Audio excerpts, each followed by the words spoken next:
And I see that the recording has just started, so there's a little bit of a lag there. But anyways, here is our title page again, How to Start a School Garden. And my name is Ren Shoemate. I'm the School Gardens Technician, and we just heard from Randy Costellas, the Strategic Partnerships Manager with the Coordinated School Health Department.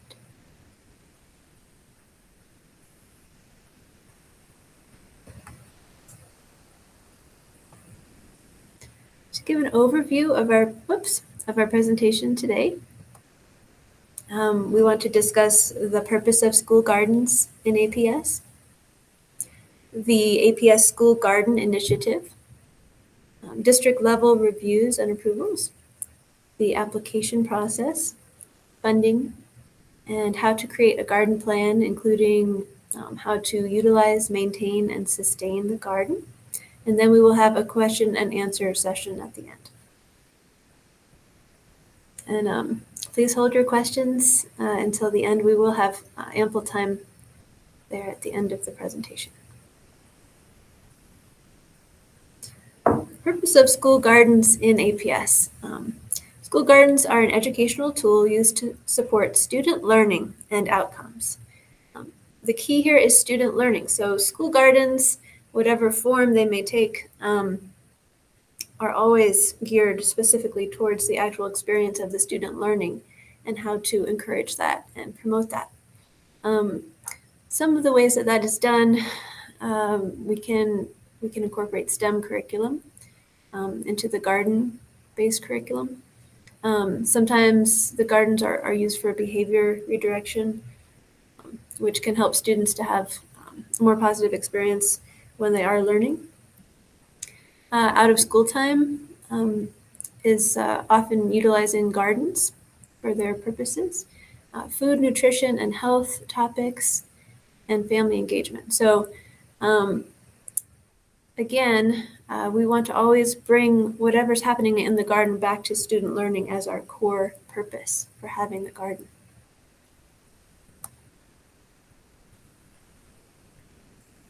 The APS School Gardens Initiative is a strategic plan which outlines how the coordinated school health staff, in collaboration with other APS departments, will support schools to develop, utilize, maintain, and sustain school gardens.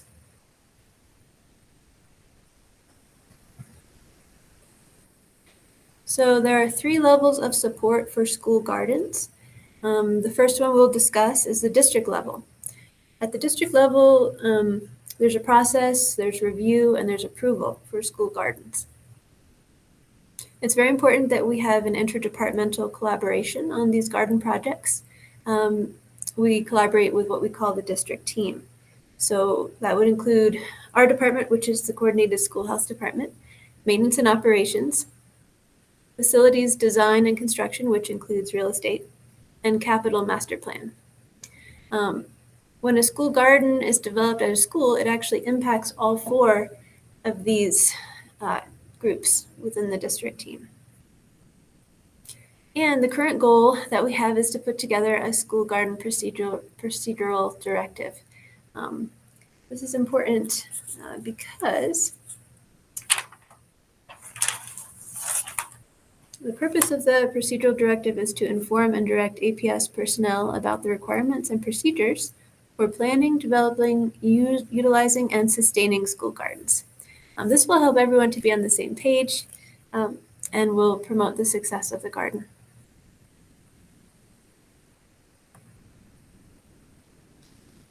Within the application process for a school garden, there are some very important steps.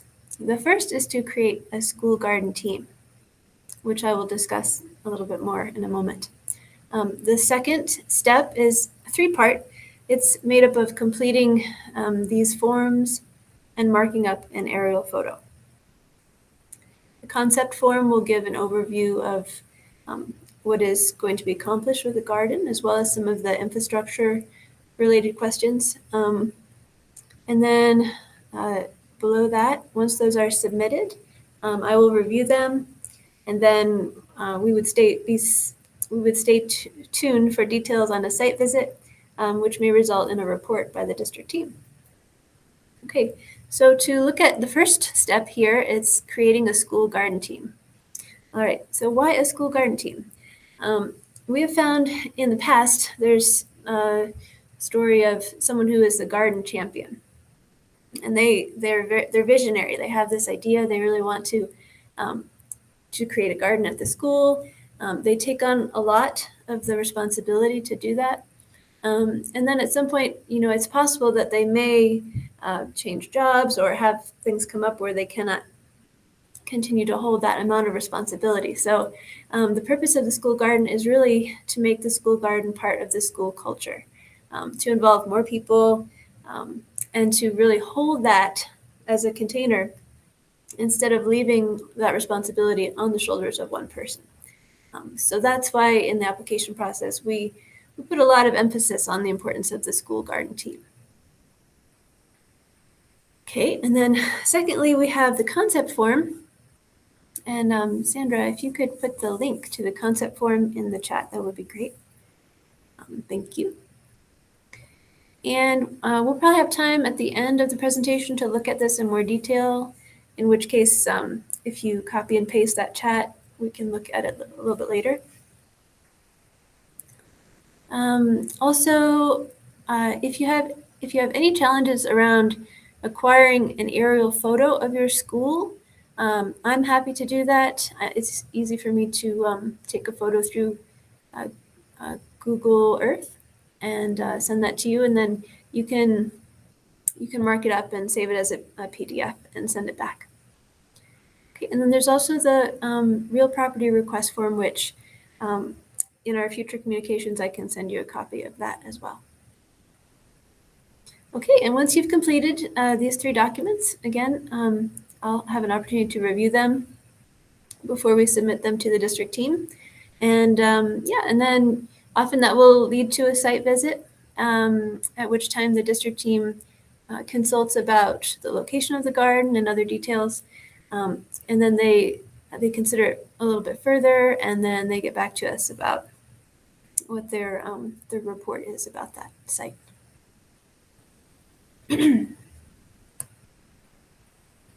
Okay, so if the garden is approved, the next step is funding. APS itself does not provide funding for school gardens, but the APS Foundation may have grants available. And this link is helpful because it has the pre-approval form for outside grants. If the grant is over $5,000, it needs to be pre-approved by the APS Foundation. And then if it's under that amount, there's another form so that we can kind of track those grants and make sure that they are all lining up in a good way for the goals of the school and the district. And in the future, I'm hopeful to put together a school garden newsletter that would bring forth some grants that might be outside grants. If I hear about them in the community, I would love to make those available through a newsletter.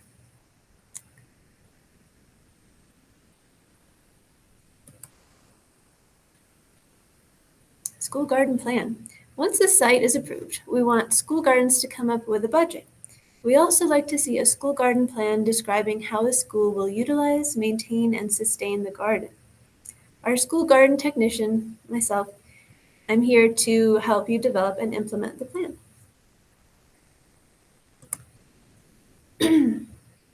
I can help you increase the utilization of the garden by providing professional development like the training lessons and technical assistance. I can also help develop a maintenance plan for the garden by providing a forum to share materials and supplies, procedures for bringing in volunteers, assistance in creating a summer maintenance plan, information on winterizing, and we will be offering as our next training session how to prepare a garden for winter, and that will be in 2 weeks. Okay, so some of you may be familiar with the APS procedures for bringing volunteers in. Sandra, there's a link for that. If you could put that in chat, please. And let's see here. I wanted to read you something about that just to give an overview of what that page says. Oh yeah, so all volunteers must have a current background clearance. There are two types of clearances, supervised and unsupervised. If your volunteer role requires unsupervised access to children, including field trip chaperoning, you will need an unsupervised volunteer full FBI fingerprint clearance that is $44, initiated by the principal or the principal's designate. Otherwise, you can apply or renew here for a supervised volunteer clearance, $12, meaning the volunteer is in the line of sight of an APS staff member at all times. All clearances are valid for 2 years from the date of issue. And so at that link, you can find that information and a way to apply for that clearance for volunteers.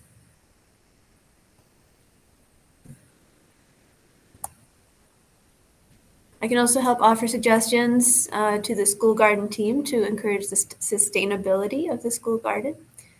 You might think about ways to facilitate garden team meetings, even how to get more interest for people who are considering creating a garden team. There's a self-selecting process in order to keep the team active, and that's where let's say you have 3 garden team members, hopefully more like 5 or more. But each of those people, if they do need to step out, they would find someone else that would work for that group to step into their position, so that there would always be a minimum number of people in the garden team.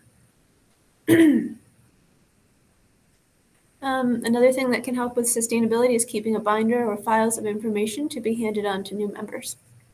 It's sort of like creating an onboarding process for people who are going to step into those shoes of the school garden team. Okay, and again, my name is Ren, and I'm here to help. And I'm so excited to have this role, to be able to support the schools and teachers, as well as the district process, to bring all that together for the success of these gardens, which are wonderful learning opportunities for the children. So now we have an opportunity for some questions. And I'm going to go back to the screen where I can see everybody. Okay. All right. So I think I'm happy to flip back to slides as well. One thing people often have questions about is the concept form. So if you like, we could discuss that in more depth.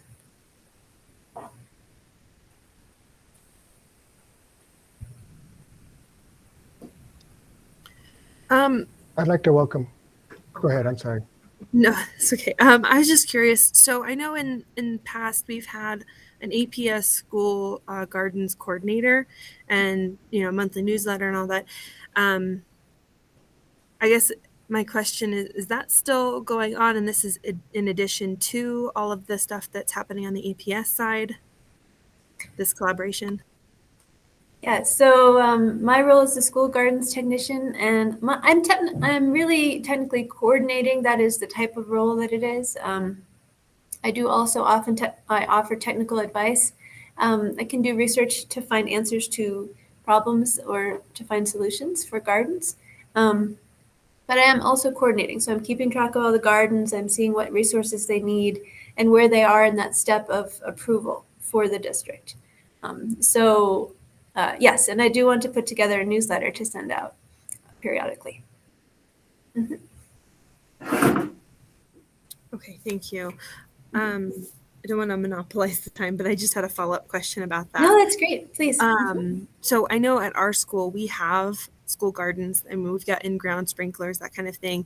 We're looking to really establish, like you said, school culture, a team, as well as to expand. We kind of have a plan in place or ideas of how we want to do that, where we want to do that, and what that would look like.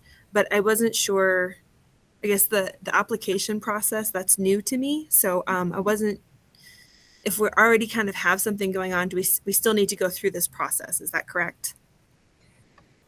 The process is in the beginning stages, and so that's probably why you haven't heard of it yet. But it is a required process now for new gardens. And again, we are working on the sorry the procedural directive, which will be a more comprehensive plan that will be necessary to follow. So at this point, in order to be aligned with that, it is important to follow these steps. And in the past, we've had some schools start gardens, and this was a long time ago, but they would kind of do it spontaneously. And then they might find out in a year or two that Capital Master Plan had already had plans 10 years in advance to put portables there. So we're trying to prevent that. We will prevent that kind of difficulty if we're working together, we're all on the same page, and we go through these steps. So Leanna, I also think that if you have a current space, it's kind of like you're there, you're doing it. We have a lot of schools utilizing gardens. If you're planning on expanding, that's where you might want to come back to the concept paper. Because if it's a new space or you're going to enlarge a space, that's something that Capital Master Plan and Facilities Design and Construction need to see, especially if it's going to be in a different location or if it's going to be a substantial size at your current site. For example, you have a 10 by 10 area and you're going to expand that. Your plan is to expand it to 40 by 40, or I'm just using numbers as an example. Those are the types of things that we'd want to see in a concept form, that it's for new gardens or expanding spaces or proposed additional spaces. Because as you do that, we just want to make sure that you don't move somewhere or create something like Ren said, that it's going to be it's going to be torn down in 6 to 12 months or whatever. So it's exciting to hear that you have something already going at your school. It's just a matter of, we're looking at the longevity of the garden. We're seeing how the gardens will benefit student learning as the main objective. So the concept form helps us to understand how the garden is going to be utilized. And also it helps us feel confident that it will be there longer term. It does sound like this might be more a temporary project. Is that correct? I'm not sure. They've been like I said, they've been saying it for 7 years, and I'm sorry I didn't mention what I'm actually doing. I'm having the students plant stuff and pull weeds as part of their occupational therapy, because it's it's obviously a great sensory activity to be outdoors. This building is being used solely for special ed classrooms, and I work mostly with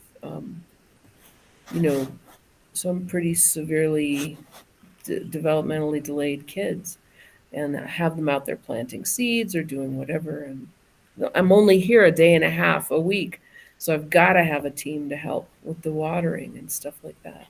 So we've been trying for 3 years to make something grow, and we've succeeded in a couple of sunflowers but anyway, so we do have a little tree planted. I don't know if it's going to make it, who knows how much longer. Everything is temporary in life. So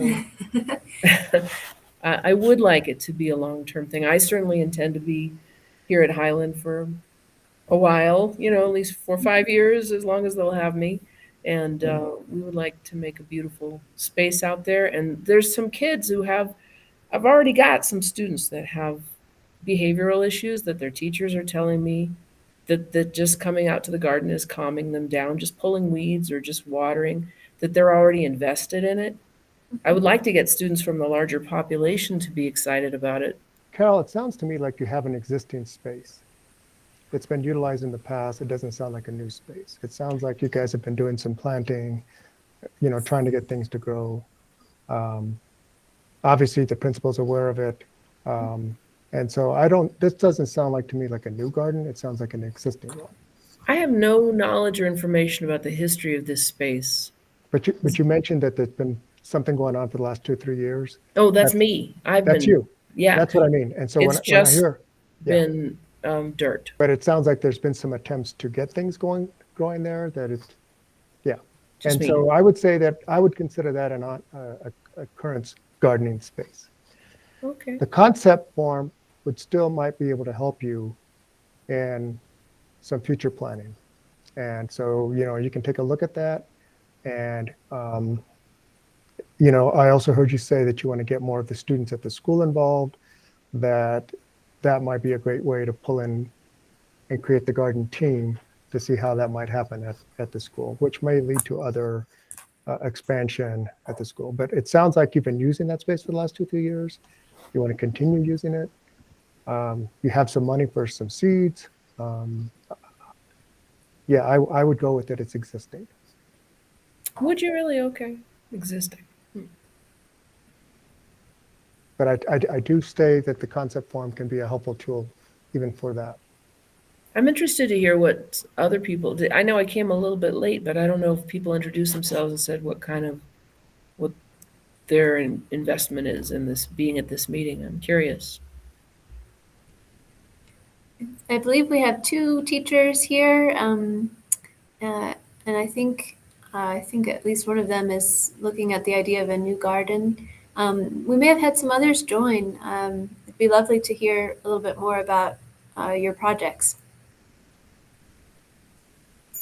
I did want to jump in and just agree with what Nestor said about the concept documents being helpful, because I'm over at Zia and we have 15 existing raised beds from a previous gardening attempt, but they, as far as I know, have not really been used in like 5 years. So we're in kind of a recovery mode of trying to repair and get something going. And so I found completing the concept document very helpful to help me kind of crystallize the steps that need to be taken and the people who need to be involved and the resources that are going to be required.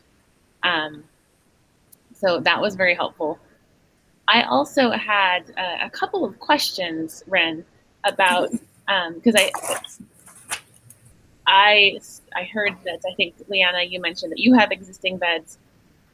Is there going to be an opportunity to have like information shared, like a resource where we can say, oh, these schools are also kind of in a similar stage of development as my school, and then maybe we can like kind of network a little bit and bounce ideas off of them, also use them as a resource? That's a fantastic idea. I hadn't thought of that yet, but I think that would be wonderful. I think that would be fairly easy for me to facilitate, because as I'm keeping track of the schools and their gardens, I'm actually creating an inventory. So I think it would be easy to create some symbol or reference for schools and where they are at in the process. So it sounds like that's something that you would be interested in, is being in touch with schools at a similar stage. Yeah, I would really appreciate that, because I think there's different challenges for those of us who have existing gardens that I think the kids just kind of, it's just something that's there and they've kind of tuned it out, versus a school that's building it and there's all this excitement because, oh, look, the raised beds are being built. So I'd be curious to see how schools that have existing areas are generating interest amongst their staff and their students in particular. Yeah, that's a great question. Thank you for mentioning that. I will put some more thought into that and see what I can come up with that would meet that need. Awesome, thank you.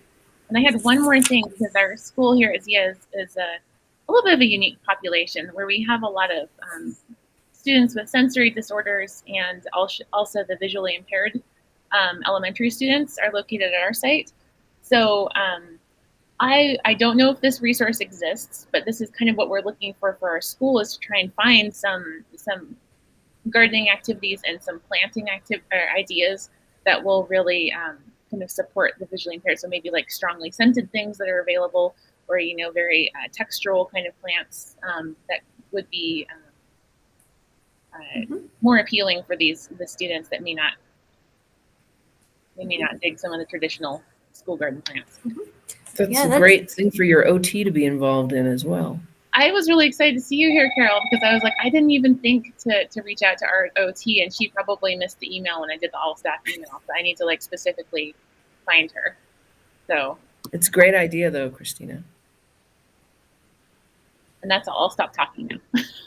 No, everything you said is very helpful. Thank you so much. That's great. Thank you. Yeah, I will look into some of those activities that you mentioned. And it would be wonderful, even if we don't find much, to start a bank of those activities. I think that would be a great service to others with gardens? You know, I just want to say my son went to Bandelier. So about 2, 3 years ago, they had all their garden beds wilting and falling apart, and they did a whole thing to renew it.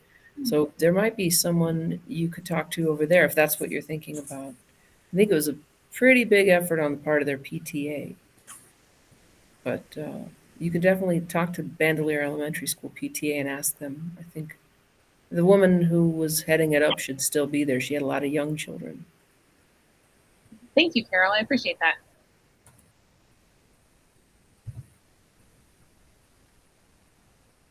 All right. And Liana, would you like to talk a little bit about your garden project? Sure. I've been at my school for about 8 years now, and they have always kind of had in-ground gardens, at least spaces designated for it. And so when I kind of came, I love the science, I love the hands-on. I teach kindergarten, but I've always run after-school programs like the gardening club and cooking clubs over here. So they tie in really well together. Just trying to incorporate some of those resources. And then the USDA has a lot of free nutrition gardening programs that we've kind of plugged in from time to time as well. So that might be something for, you guys at your schools to try as well. Some of it's like pre-K program, but it's really good. Garden detectives and grow it, try it, like it kind of stuff. But they have just healthy ways to teach nutrition, but kind of hands-on activities in the garden as well. So my goal has kind of been to solidify a garden team over here and really make it more, like you said, part of the school culture. And part of our problem is just figuring out where the resources are at, how do we get things, because it's really exhausting one person trying to do that. But now that we have kind of, you're building the procedural directive, you're kind of collaborating, I think that we actually have a good jumping off point for, moving forward. So we have 3 in-ground gardens that have sprinklers with, APS does that. The maintenance comes out and does those for us. We also have raised planters on our kindergarten playground that parents, community members have built for us over the years. And then we're looking to expand. We have a giant runoff area that's fenced in. It's part of our property, but it's not being utilized for anything. That would be really wonderful as an orchard area. So just some additional things that we're looking to kind of expand for. We have 2 years ago, we were part of a beta program with Sanan Bio, which is a local company here. And I think they're still doing it, but they loaned us one of their giant hydroponic systems for a semester. And so we were able to have the hydroponics indoors growing. And so they're looking to partner with APS. I don't know if you guys know about them, but reaching out to other schools and just let them take their hydroponic system for a semester to just kind of teach kids about that. And it was really neat to do both indoor and outdoor gardening there. But yeah, we're just kind of in the stage of figuring out how to move forward in a sustainable way, because I think we have on our site, just with what we have available to us, what's already established, as well as we share property with the middle school next door, we have the opportunity to really create, I think, all of those bullet points that you guys were talking about. And so, and maybe you know the answer to this, but just collaborating with APS. I know APS does not have funding for gardens, but like you said, the APS Foundation does through grants and different places like that. I know some schools, there are few and limited, but some schools do have like a STEAM resource teacher that facilitates the gardening, or they have a garden resource teacher. Do you know if that is a possibility to get funding for a position like that, even like a part-time position at some of these schools to help facilitate? I do know that depending upon this principal, It really is up to the leadership of the school whether they're going to fund a position through their budget to focus on, for example, school garden electives. And for example, at Wilson Middle School, they have a teacher that's doing 4 garden electives right now at 75 to 80 students, which is amazing. And I know that at another middle school, there is a teacher there that's doing some of the garden elective. So a lot of it depends on the leadership of the school and if that's something that they want to incorporate in. And sometimes the teacher is teaching something like history and then has a couple of garden elective classes. Or so I think that it's really a principal's decision how they're going to utilize their budget and in terms of what's going to be offered at this school. But I know that at the one school, when a new principal came in, the garden electives went away. So it's really kind of fluid that way. And that's why I think the whole concept of a garden team maybe would, if a new principal came in and you have this really well-established core group of people with the culture of the school, it would be, there could be more of a demonstration to new leadership that, hey, we want to continue to keep this going. So, but yeah, it sounds exciting, Leanna, to hear what you guys have available to you. And again, the words are sustainable because we want to make sure that gardens are going to be around for a while. And if they're there, they're utilized, because I think that the longer a garden is there, that's what it takes to get more teachers involved and more students involved. And next thing you know, it's like, how can we live without the garden? You know, it's like you take it from a very few people utilizing it to how can we live without it? We can't live without it. It's a part of what we do. So that's that long-term planning. And some of these initial steps that we described that Ren mentioned are so really critical to making that happen.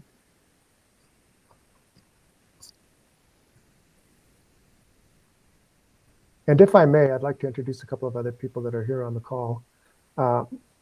Marguerite, or Molly, is our food corps service member, and she's currently working at 2 elementary schools, teaching weekly lessons, and she's going to be helping, working with Ren and hopefully establishing school garden teams at those schools to revitalize their gardens. We have Yvette Kaufman-Bell, who is our out-of-school time coordinator, and she works closely with the principals and our out-of-school time providers, and making sure that there's those positive relationships going on and that we support principals and the out-of-school time providers and making sure that there's childcare available for students. And we really had a lot of work, as you guys can imagine, as you did too, during COVID and keeping things going. And then of course, Sandra's with us, and she's our administrative support and does a lot of different things. So we're really excited to be here.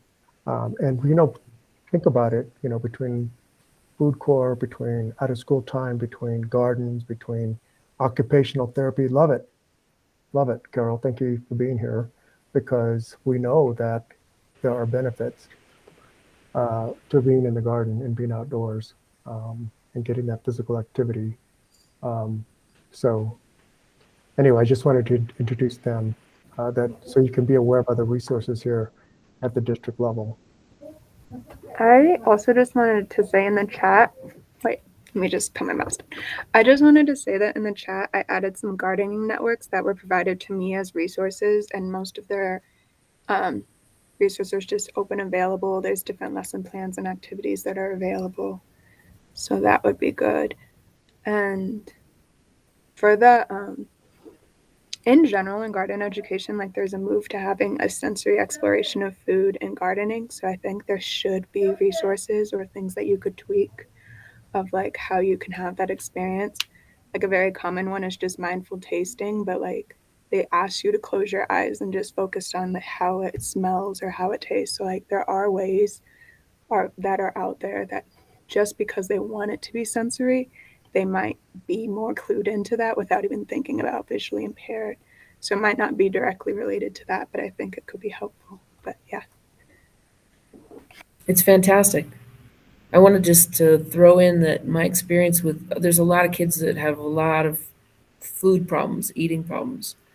And sometimes people want to put them in the garden and say, look, and see, smell it and everything, and then now you're going to eat it. Just to mention, it's better not to require them to eat it. That's all I wanted to say. It's better just to let them have that experience. And I mean, just in case anybody's thinking, oh, we're going to get this kid to eat a tomato, that's probably not a good agenda item. Just, I mean, this them being out there and experiencing it, eventually they may get to eat the tomato, but they have to do it in steps and stages. That's all I wanted to say. Thanks. What's been successful with the taste test that I've done is like I did a taste test for different fruit and I had a whole tray and it was like a rainbow because you're supposed to eat all the different colors. But I just asked them, like the week before, I explained to them why you eat the different colors, and then they just got to pick what colors they wanted to eat and what fruits and vegetables they wanted to eat. And I would ask them, like, do you want to try something new? And if they did, I would just pick something randomly for them. But like, I think giving them autonomy of like what they want to put in their body, but like make it super exciting and have like a whole fun adventure. Like the more exciting I make it to try something new, like the more likely they're going to try something new. That's great. That's wonderful. We have about 15 more minutes for our allotted meeting, and I wanted to see if there's interest in looking at the concept form during this meeting. If anyone's interested, we can share that link again. And I'd love to see it. Okay, great. Sandra, would you please put that link in the chat again so it's easily accessible?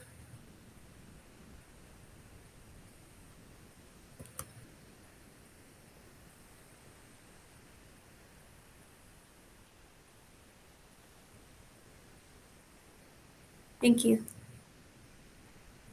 So if you want to open another tab and take a look at that. This particular form is a training form, and so instead of editing it directly, please make a copy for your Google Doc, and then you can edit that separately. So this one is available to everyone who's on this meeting to copy it.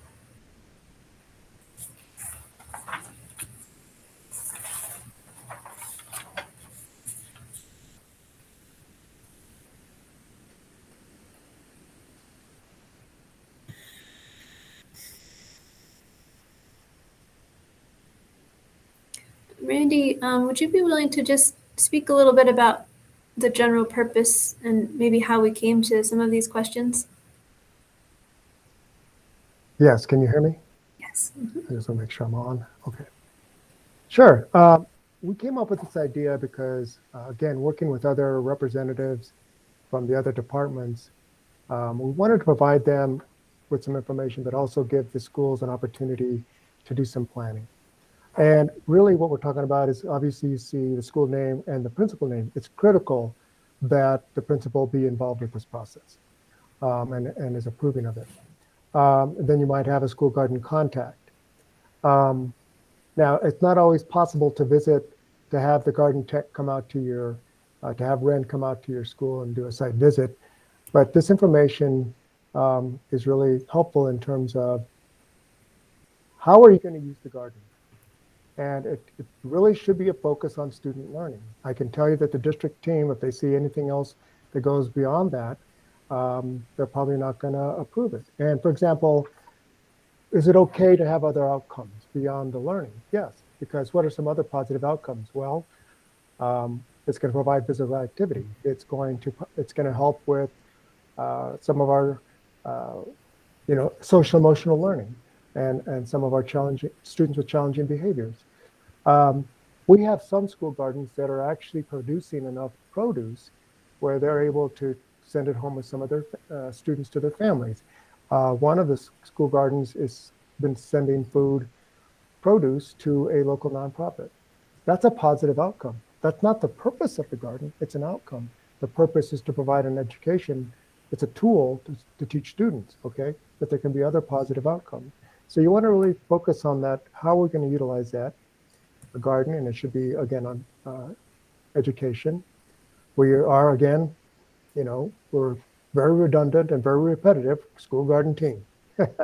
So you want to recruit people to be on that team, and not in just a name, but people that are really saying, there could be some meetings, there'd be some planning going on, and you know, maybe you want to come up with some type of outline for what the purpose of the school garden is, and we can help you with that. So then, do you have funding? And you might say, yes, we just got money from a grant. We've got money from wherever. Some schools just got capital improvement funds from the legislature earlier this year, although those funds are not going to be available for application this year. And if you do have funding, just tell us where you got it. I mean, it's just like, we're not trying to take any money away. We just want to know where you're getting the funds from and how much you have, and what is your plan for those funds. If no, do you have a plan to obtain funding? And if so, what is that plan? And some people might say, well, it's our PTA. I know that we're working with one of the high schools now, and they're putting together their concept paper, and they're looking at different ways to bring in funds. Actually, one of the middle schools. And then you may have some partnerships that may be happening. And there are some school gardens within Albuquerque, APS, that are partnering with other community entities and actually have formal arrangement. And that's what we're just asking you to take a look at what you think you might want to do with the garden, and how, some people are thinking, well, there might be an assumption that, hey, APS has funding. We don't. There might be, we know that the foundation, that they just had their fall submissions, their fall grant process completed, and people have now submitted their applications for the fall grant. They will have another round in the spring for schools to apply for grants again. And as you saw, Molly did put in the chat box that there are some other resources. That maintenance and operations does provide soil, compost, and mulch. And so you might want to, and we can provide you with more specific information about that, but that's a resource that's at no charge to the school. Might take a work order from the principal to get it there. So the concept form is to help you all plan and to really just sit down and think about it. And really, at the end of the day, you should have a garden team. And you should have some ideas about how you think you might want to move forward. The other thing that we asked for, as Ren presented, was the aerial photo. Because one of the things that we want to make sure that we know is exactly where you're proposing to put that garden. And that helps the district team, when they make a site visit, determine how they're going to respond to that request. And I think, Yvette, you had your hand up? Yes. So Liana, it was good to hear that you actually have an out of school time program, that you utilize the garden for also cooking. So that's amazing. And so what I want to encourage everyone to remember is that when you're coming up with your sustainability plans, to remember the OST folks, right? Because they can help, the students can help with maintaining the garden, with also learning about the garden culture, foods, health, and wellness, and everything that you're talking about doing, Carol, in your garden as it relates to mental health, social emotional learning. The OST kids, right, students and staff, that could really benefit their programming as well. And so I know, and Liana, you're a great example of that. At a lot of the schools, even middle schools, they do partner with the OST providers that are there on campus, not only for the school year, but think about the times that you're on break, which is winter, spring, and summer. So summer day camps are there that can help also sustain. And when you're building your teams, think about them as a part of your team as well. So I just wanted to add to that. And I'm here at the district level. My name and number is in the chat box. And OST stands for Out of School Time Programming, Thank you. basically before and after school. A lot of us know it by. Okay. And it's out of school time programming.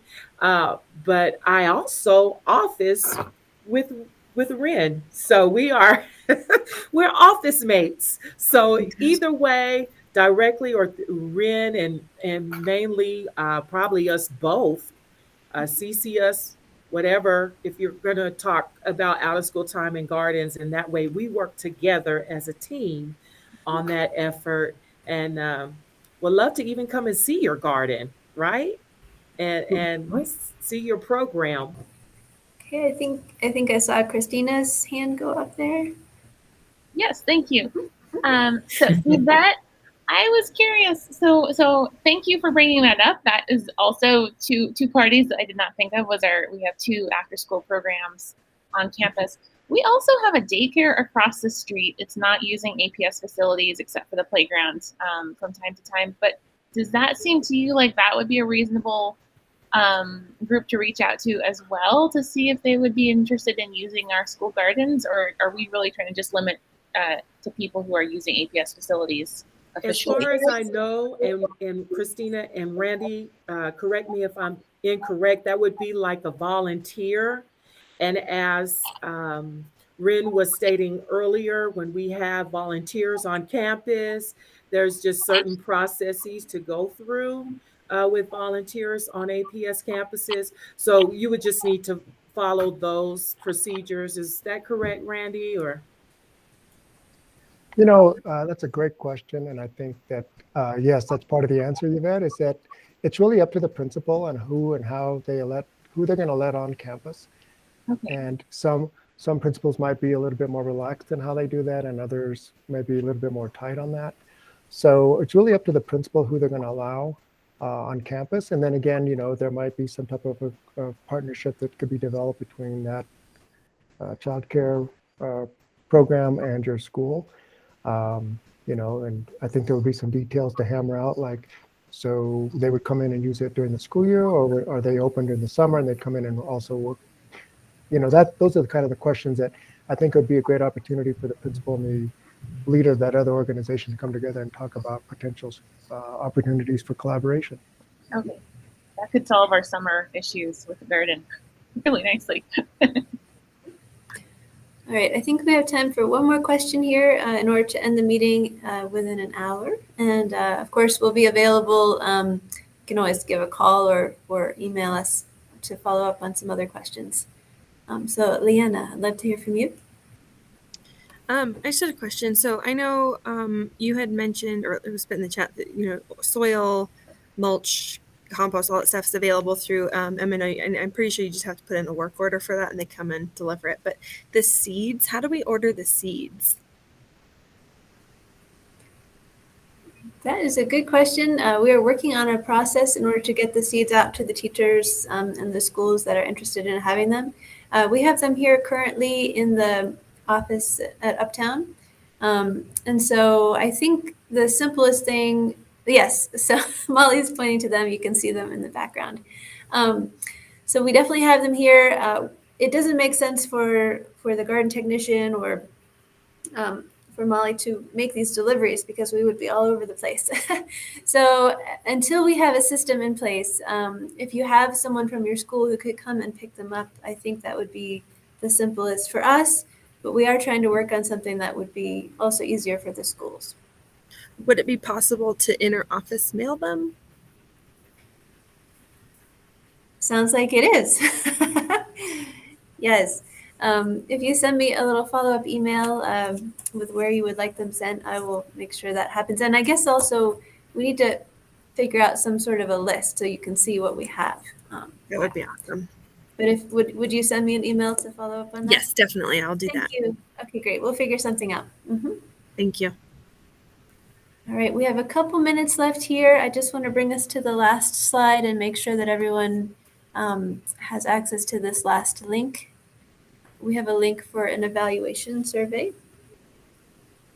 The These are the 4 links that were shared today: the concept form, the grant pre-approval website, volunteer information, and finally we'll have the evaluation survey. So Sandra, if you would, please add that one to our chat. There it is. I'm pretty sure that's it. Let's see here.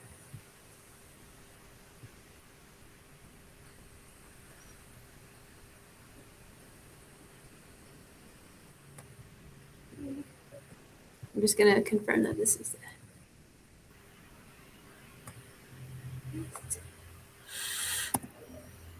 Yep, that's it. Okay. So yeah, we'd love to hear from you about how this training was, and also there's a section there to kind of assess what other areas you'd be interested in for future trainings. So that's very helpful for us in developing more programs like this. All right, well, it was a real pleasure to meet you all. I'm so excited to be working with you and helping support the garden projects here at APS. And yeah, keep up the great work. Can I ask you a real quick question? If Yes, we sure, get, Carol. I got the concept form downloaded, and so do I submit that back to you when it's done? Did you download a copy? You made a copy of that I made document? a copy. I made a copy. Don't Yeah, worry. so I know you- what you mean. Thank you. So you can actually edit that copy and then, yes, send it to me. That would be wonderful. And I'm right. happy to help in any aspect of answering those questions too. You may be sorry you said that. All right. Well, I look forward to working with you in the future on it.